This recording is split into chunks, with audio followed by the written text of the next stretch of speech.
Shalom, shalom, shalom to everyone watching. This is Rabbi Moshe Otero as we continue the summaries of To Be a Jew. We are now continuing chapter 4, Kindness as a Means and an End.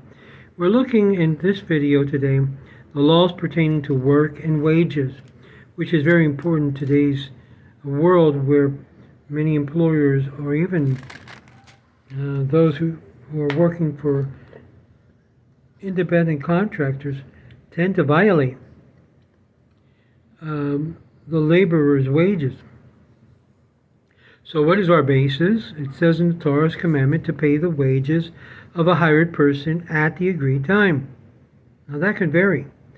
Delay constitutes a violation of biblical precept which says you must pay him his wages on the same day before the sun sets.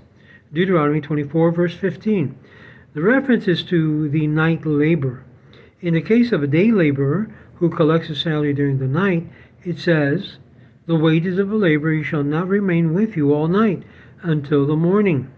Leviticus chapter 19 verse 13. So we have two different passages, one in Deuteronomy 24:15 and the other in Leviticus chapter 19 verse 13. If a person is hired by week, the month, or the year, one has only a night and a day after the work is finished to complete payment as per prior agreement. If a person is hired to perform the same job in the course of the work, causes a loss to the employer, even if it be through negligence, in such a way that he is legally responsible for the damage incurred, it's a mitzvah. Listen to this, employers. It's a mitzvah, in this case, a moral duty for the employer to act beyond the literal applications of the law of Lefnim Meshurat Hadin, and to refrain from collecting damages, for it is written, so that you may go in the way of goodness. Proverbs or Mishle, chapter 2, verse 20. If the employee is a poor person, it's a mitzvah even to pay him his wage for that job on which the loss of damage was sustained.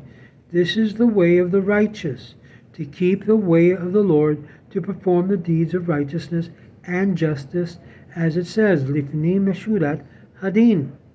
Just as an employer is cautioned not to steal or cheat on the wages of his employee, so is the employee cautioned not to be idle, not to waste time on his job, but to do his work conscientiously. Talking about waste of time, that you're fiddling around when you should be working. This is a prohibition. You should not be doing that. An employee is therefore not permitted to work at night and then hire himself out during the day. He is not permitted to do anything that will weaken him or cause him to be unable to do his work properly for the main employer. In other words, if your main employer knows that you are having an additional job after you finish that one, then it is permissible because he's doing it out of awareness. But you should not hire yourself out and basically be working for the primary employer, knowing that you're giving not 100% of yourself, but perhaps even 99% of yourself, and it's not right to do that. Kindness to animals. Here we enter into the idea of treating animals kind and not abusive. Torah prohibits the torture of causing pain to any living creature. One is duty-bound to save every living creature from pain or distress, even when an animal has no owners, is basically ownerless, or what's called in Hebrew, hefker. If an animal is inflicting pain or causing grief to a human being, or the creature has a utilitarian value, for example, medical research, one is permitted to kill it. After all, the Torah does not permit the slaughtering of an animal for food. It does permit the slaughtering of an animal for food. Hunting as a sport has historically been looked upon with disdain as a violation of the spiritual norm of Judaism, particularly if there is no utilitarian purpose. For this reason, it involves an element of animal cruelty. It should not be done. You want to go hunt? Make sure that what you're going to hunt will be used for food, for example, for your pets. but you cannot do so just for the fun of it, for the sport of just killing. One who is responsible for feeding animals, it is forbidden. Please listen to this. So if you're thinking of getting an animal, one who is responsible for feeding animals is forbidden to sit down to eat until he has fed the animals. So your animals go and get fed first before you do. The lessons derived from the verse of the Torah where the feeding of animals is given precedence over the eating of man. It is written, I will provide grass in the fields for your cattle, and you shall be satisfied. Deuteronomy chapter 11, verse 15. When it comes to drinking, man takes precedence, because man is less capable of enduring thirst than hunger. Here too, Scripture gives us the basis. It's written, drink, and I will give your camels drink also. Genesis chapter 24, verse 14. The duty to show kindness to animals and to avoid actions which cause the anguish or suffering is found in many passages of the Torah. You shall not muzzle the ox while it's threshing. Deuteronomy 25, verse 4. You shall not plow with an ox and an ass together. Deuteronomy 22, verse 10.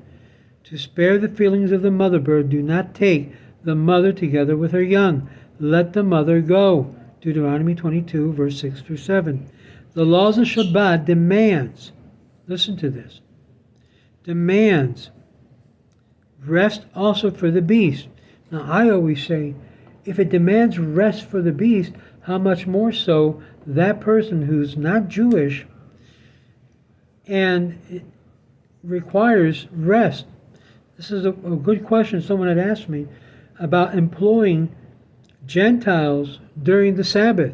It's a very, very blah, blah issue, great issue. It can be done, but it has to involve the will of the Gentile person wanting to do the job, and then that person will get paid after Shabbat, not for Shabbat. Very important.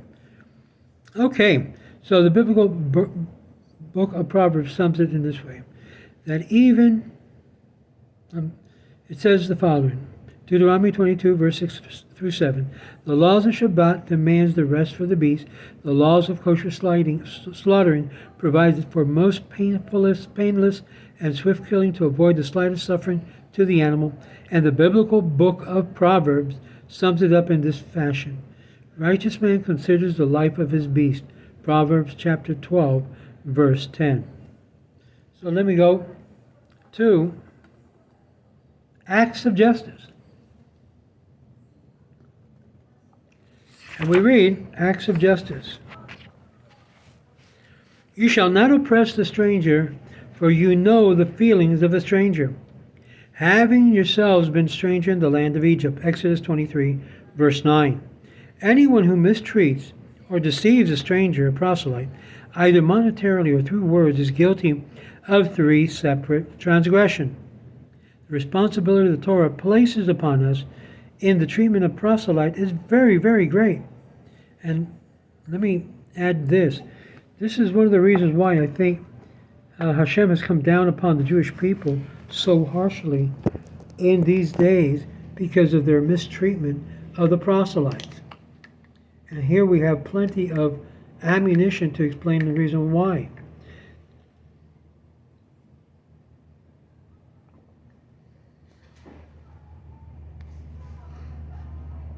The responsibility that the Torah places upon us to treat the proselyte is great. We have twice been commanded to love anyone who enters under the wings of the divine presence. Once because he was in the category of a neighbor, and that you shall love your neighbor as yourself, Leviticus 19, verse 34. And once because he is a stranger, and you shall love the stranger, Deuteronomy 10, verse 19. Understand that once a person becomes under the wings of the Almighty, he has the protection of the Almighty. And if some Jew, some uneducated Jew begins to mistreat him or her as they are learning the ways of the Lord to become part of the children of Israel, they can be heavily reprimanded by Hashem. It's forbidden to assault another One who physically assaults another violates a Torah commandment. As it is written, if the wicked man shall deserve to be beaten, then the judge shall, but he shall not exceed to beat him. Deuteronomy 25, verse 2. The implication is that beyond the punishment inflicted by the court of law, which may not go beyond 40 plus, 40 less 1, which would be 39, which may not be excessive, it is wrong to strike another. He who lifts his hand to strike another, even though he does not strike, is called a rasha, a wicked person. But if one is a victim of the attack or sees someone being victimized and cannot save either himself or his friend or the attacker, unless he strikes the attacker, it's permissible to strike him. At the time when the laws regarding fair weights and measures, fraudulent selling practices, and usury were still unknown in the West, the Jewish community had such laws and engaged in the ideal that you shall not have in your pouch alternate weights and larger and smaller, but you shall completely have honest weights and completely honest measures. Deuteronomy 13:15. Thus the Talmud in Bava Batra rules that a shopkeeper must clean his measures twice a week, wipe his weights once a week, and cleanse the scales after every weighing to remove any accumulated residue affecting the true weights. Whatever is contributed to fraudulent selling practices must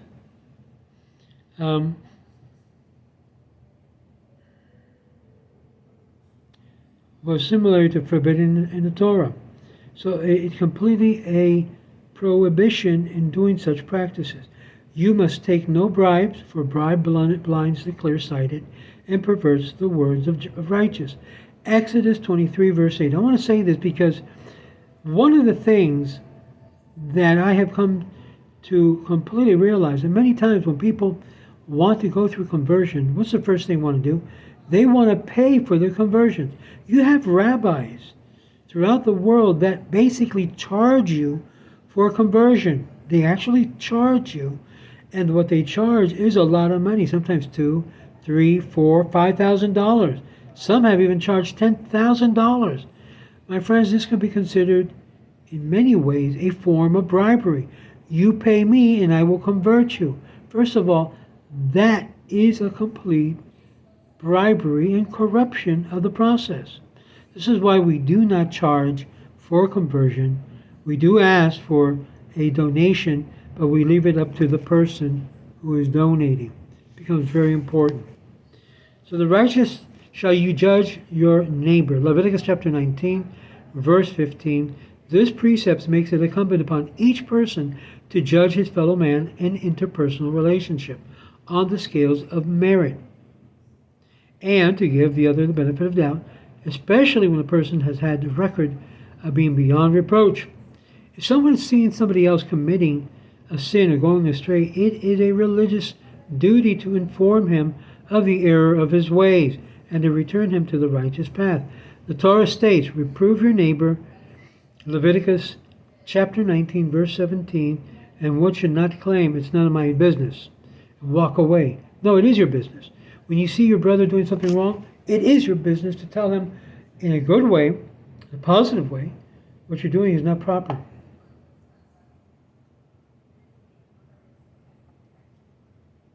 I did this, unfortunately, to a person that was not mature enough to understand the comprehension of kavod, to give kavod to the proper agencies that provide the benefits. And that's why he's not here with us today in our community of rabbis. You have to completely understand that the idea of kavod becomes of utmost importance, especially within other rabbis who are doing the work, and basically they don't get paid. So the least you can do is give kavod to recognize that this person has done X, Y, and Z, or that the organization was facilitating the achievement where you can get the benefit. And so I'm a little bit zealous in that area, So those of you who are among us understand very clearly that the importance of giving kavod for what the ways of Israel, Los Caminos Israel, has done, should receive kavod for the works. The doing works. When we give a tzedakah to someone, they should have recognition. At least I want to thank the ways of Israel, Los Caminos Israel, for providing this tzedakah. We do so also when Kulanu has helped many of our communities. I instruct our followers to give them thanks, to give them the kavod that they deserve. If one sees another committing a sin or going astray, it is a religious duty to inform him of his ways. Reprove your neighbor, and it says that he shall love you if you do so. Reprove a fool, and he will not do anything good. Unfortunately, we have a lot of leaders who happen to be fools and not wise. Whoever can erase the traces of one's improper doing and does not do so violates the Torah command. This is one of those things that's the slightest reason to believe that he will be listened to. But if one knows that his words will fall in deaf ears, then it is forbidden to reprove him. Don't say anything. Don't say nothing to him.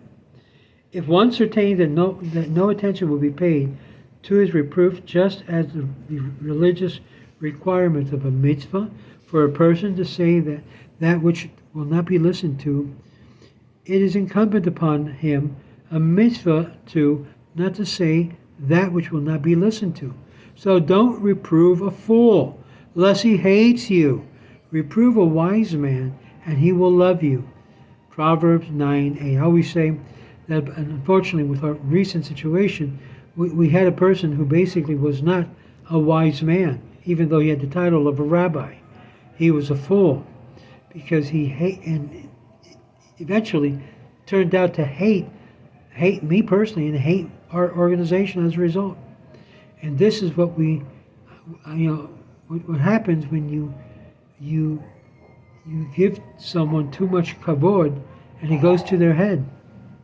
Maimonides writes, lest a person would say, since jealousy, lust, and desire for honor are evil ways, I will separate myself completely from them and go to the other extreme, to the point where he refuses to enjoy the pleasure of food, abstaining from eating meat, drinking wine, where he will refuse to marry a wife, or to live in a pleasant house, or to wear nice clothing, but instead chooses to dress in rags.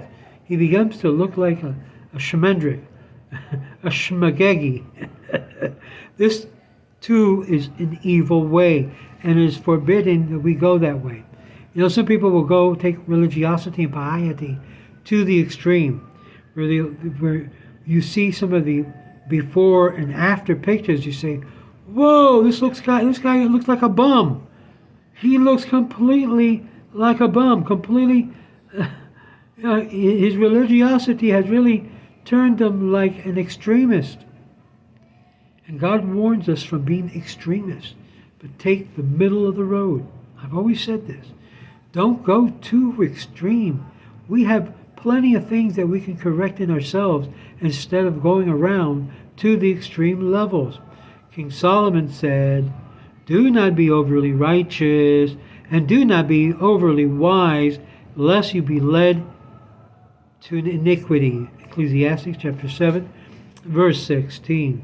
The best and straightest road that a person should train himself is to go in the middle road, where one develops moderate quality in each and every personality trait, and he who goes along the middle road is called a wise man, a chacham. A man must not feel shame before his fellow man if they mock him for worshiping the Holy One. Blessed be he, and for abiding by his commandments. In any case, one should not respond to the taunting with insolence and impudence, so that he himself does not acquire the habit of being impudent himself. Do not side with the multitude, the majority, to do wrong. Neither shall you bear witness to pervert justice in dispute by learning towards the multitude, as it's stated in Exodus chapter 23, verse 2. Although the biblical law is in context of judicial practices, more moral significance was more broadly applied. The rabbis also derived from this lesson the learning that there are three words in Hebrew that basically says it all. Achrei rabim le'atod. And they took to imply that they, except when it's to do wrong, one should follow the majority. A person must keep away from things that will cause illness and train himself to do only those things that are healthy. It is written, for your own sake, and therefore be most careful. Deuteronomy chapter 4, verse 9. Thus, drinking excessively, smoking, the abuse of drug, and eating foods that may be proved harmful to one's health is forbidden from the halakhic view. There are some communities that have been accustomed to be drinking constantly for every single occasion, for every single farbrengen, for every single festive occasion that they will sponsor in the synagogue. We need to be able to create within ourselves what they call a measure of sobriety, to be completely of our own mind and not go to the extremes. I have seen in many communities, I'm going to hit the Hasidic community because these are the ones that are more flagrantly transgressing this area, where you see they're drinking mashka, vodka, whiskey, and even sharing it with the young kids, which should not have any. And nevertheless, they make a big cavorting over the drinking of alcohol and being drunk in public, and they think this is like a great thing. I even knew someone very close that every Shabbat when it was ended, they had to carry him home because he was so drunk. He was completely out of his mind. In several occasions, fall completely flat on the floor after Shabbat for having drunk so much. I could understand Simchat Torah, I can understand Purim, but every Shabbat, every day, and use the excuse? No, my friends, this is not the way of holiness. This is the way of ugliness of the Torah, and should be reprimanded. So those of you who are in leadership capability, that pay the salaries of these rabbis that act and perform this way, there's some things that are permitted, there are other things that are completely prohibited by Torah. This is one of them. Yom Kippur does not only atone for the transgression between man and his fellow man, until the aggrieved party is pacified and is forgiven. The person who forgives is sought, however, duty-bound to forgive wholeheartedly. He must not react cruelly, for this is not the Jewish way. To hate evil is as much as a virtue as to love justice. To hate cruelty is as much a virtue as to love mercy. But it is not enough only to refrain from evil or to disdain cruelty. One must also actively pursue justice and mercy, as it is written, turn away from the evil, step 1. Do good, step 2. This is found in Psalms chapter 34, verse 15, and Psalms 37, verse 27. So in a nutshell, this is the daily way of life of a man who practiced kindness in all of his or her ways. So here we end with chapter 4 with the idea of kindness as a way and means. Remember this, it not only means to have a nice smile, it means to do what is right before God and man. Shalom, shalom. This is Rabbi Moshe Otero.